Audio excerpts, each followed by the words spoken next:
What's your worst "this is not happening to me" moment? It was a hot July afternoon in 2017. I was getting ready to jump in the shower to go work for a few hours when I heard a knock on the door. I had a pair of gym shorts on, so I went and answered it, and to my amazement there were a bunch of cops outside. They told me they had had a complaint of loud noise and possibly domestic violence. I just laughed and said no, that's not here, as I live alone, and they said well, that's okay. One of them asked me if I had any ID on me so they could go about their business, and I said sure. My wallet was on the wall right by the door, and so I pulled my ID out and handed it to one of the officers. He looked at it and asked me if I could step outside. Again I kind of chuckled and said yeah, no problem. As soon as I stepped out of the door of my house, the other officer said turn around, put your hands behind your back. I looked at him kind of funny and I said what for? He said turn around.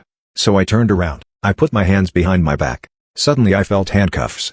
As they set me down in front of the house, I asked one of the other officers what this was all about. He said there's a warrant out for my arrest. Now mind you, I have never been in any kind of trouble at all in my life, and so again I kind of chuckled. I said what kind of warrant?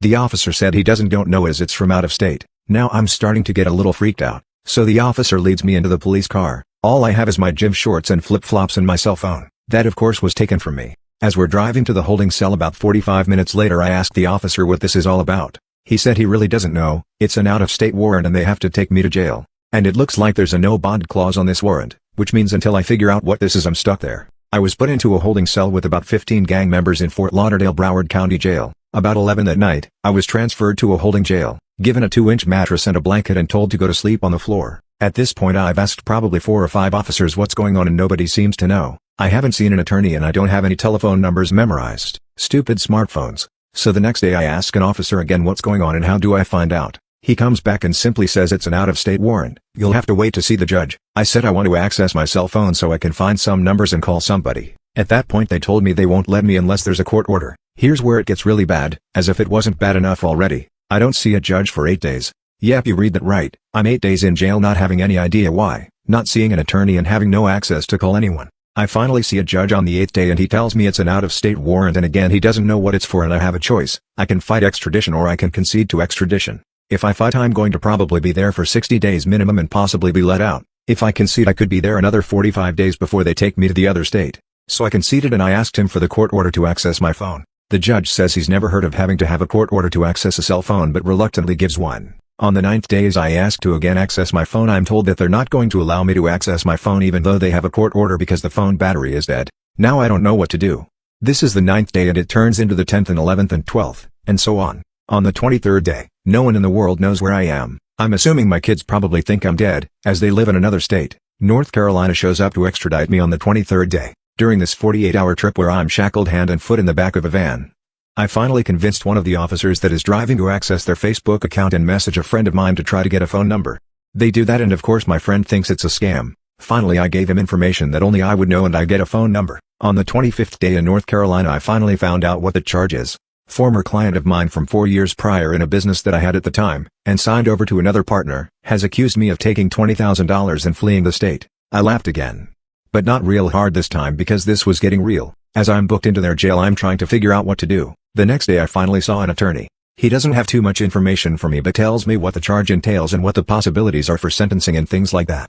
A few days later he comes back with what they call discovery, which is evidence on me from the district attorney side. As we went through that I found no evidence at all pointing any kind of criminal activity to me, which of course I knew because I hadn't done anything. However, I did find a receipt from an unknown company that was in my former partner's handwriting and had his home address as the address for the unknown company. The amount receipted was $12,000. I told my attorney what I found and then was escorted back to my cell. Days and weeks go by. No news at all. The total amount of time I spent in this jail was 52 days, maybe more. They demanded $25,000 in cash in order to release me, or I was just stuck there. I had access to no money at all. However, I had finally called my buddy who had gotten in touch with my sister and they had let my kids know what was going on. At least they knew I was alive. On about the 54th day I had woken up with some pain. Looks like I had caught an infection and it was near the groin area. Painful as you can imagine. Had no way to contact a nurse except to put it on a message board requesting medical. There was no medical that day. There was no medical the next day, even though I requested it again. 6 days later I finally had seen a nurse after I told them through the message that it has gone into my ear. She gave me one antibiotic pill that day and told me I would get another the next day. On the 61st day I saw my attorney and my attorney had told me at this point that the DA is not going to offer a plea bargain because the evidence against you doesn't make sense. However, there is a possibility that there will be a plea bargain offer, but it probably won't be for about 6 months. If at that point I plead not guilty, it may be another 6 months to a year before there is a trial. At this point I just tell my attorney that we need to speak to the DA. He says he doesn't have time to do that and I said no problem. Give me the name of the DA and the telephone number and I'll have my sister set up a three-way call between us. Something amazing happened at that point. The next morning my attorney arrived and told me I was getting out that day. The state released me on my signature with no money involved. So I left North Carolina on a Thursday evening and had to take a train back to South Florida. I got home Friday night. Fortunately through this time I've spoken to my landlady. Even though I had been evicted because she didn't know where I was, she let me stay. My car had been repoed, the companies that I have done business with had cancelled contracts, and one had even charged me back almost $75,000. But at least I had a place to stay. So I began to regroup the next afternoon and I noticed that my eye's hurting. By that night I couldn't see from my right eye and it was in so much pain that I had to call an ambulance. Long story short, I ended up staying the night in the hospital with an infection that had gone into my eye behind my eye and was in the process of getting ready to attack my brain. I lost sight in my right eye that day, ended up several months later having to have a cornea transplant. The transplant was a year and a half ago, and I still can't see very well out of the eye. Today is July 22nd, almost 2 years from the arrest and the case still hasn't been closed.